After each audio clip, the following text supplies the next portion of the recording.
Howdy folks, welcome to another beautiful day out here in West Vancouver. It's still been a chilly week. It's not warmed up yet, I can tell you that much. You can see I'm still wearing my hoodie. Anyway, so the federal government public service workers are on strike in Canada. And yes, that's right, strikes do not only happen in South Africa, they happen worldwide. So we've currently got a federal government strike, public workers strike.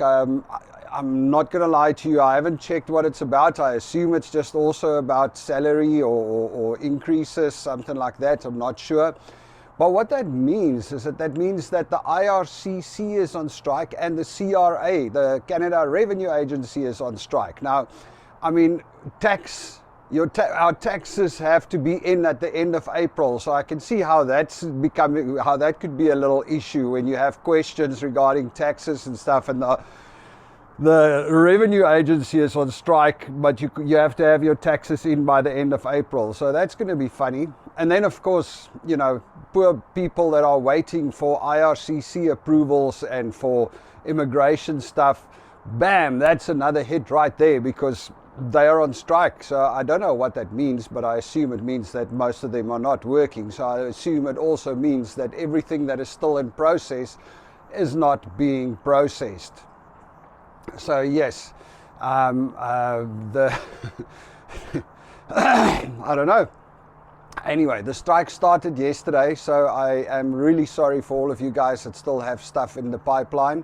Luckily, we got ours out, so that was a good start. Nobody knows how long the strike is going to go. It's day 2 already, so hopefully they get it resolved pretty quickly, and we'll see if it, you know, I would assume somebody's got to figure out a way to get around it.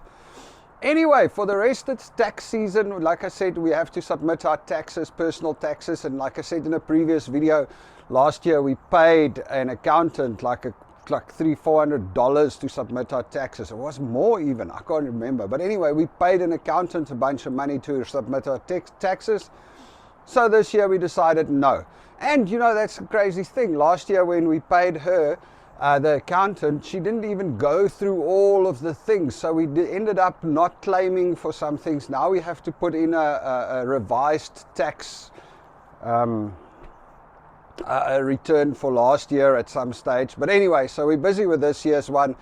Went online. There's some really cool online software. We just signed up with one of them, and it's just a step-by-step thing where you just fill out everything. I'm recording it. I'll put it up at a later stage so you guys can see it.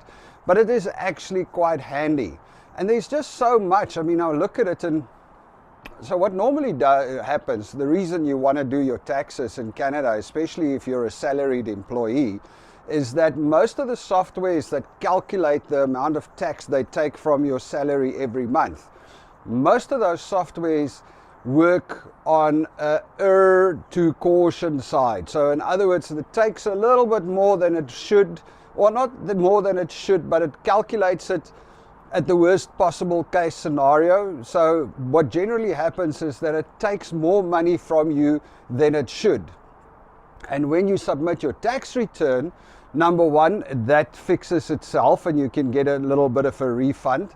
And then, of course, there's all the other things that you can claim, like we work from home, so we're claiming our home offices, which brings our taxes down by, you know, we get like an extra $100-200 refund. I mean, that's not nothing. It's not like going to make you rich, but I mean, geez, that makes a difference. And then there's a bunch of other things, you know, because we've got kids, there's a little bit of a refund, and then, of course, medical expenses. I've read up so much on it online. There's so much medical claims that people don't put in and that they don't claim. There's so much money they leave on the table that they could get a refund from the CRA if they just claim it, and they just don't. Because in Canada, you can claim for almost all your medical expenses. So, well, not that there's a lot of medical expenses because we've got the public health care, but stuff like dentists, optometrists, all of those you can actually put on your tax return and you get money back. They've got this thing there that I've got this limit. I think it's like 2,400 or 2,800. Sorry, can't remember exactly now. They've got that limit. Either that or 3% of your gross salary, whichever is the lowest. you're not allowed to claim that much. So the first like $2,400 of other expenses, you're not allowed to claim. But everything over that, you add to your tax return and you get money back. You know, now, for instance, we sent Connor to get Invisalign. You know, that's fairly expensive, and Angelique too. So we actually get a nice check back from the CRA just for that. It works out to about 15% of the cost that you get back, which is great. Now, of course, my wife is one of those, you know, admin-y type people. She keeps all the slips. So she sits there and she's like, oh, whoa, here we bought medicine and we had to pay in $1.57. So she's got the little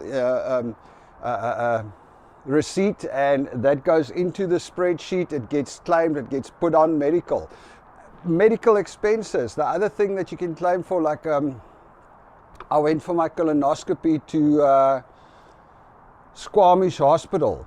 So if you drive more than 40 kilometers to get a medical service, you can actually even claim the kilometers. You tell them how far you drove and they've got a kilometer rate that they give you back, and you can claim that against your taxes. So that's actually very interesting. So if you are in Canada and you work for a salary, you know, it's really, really worth it to get your tax return done properly.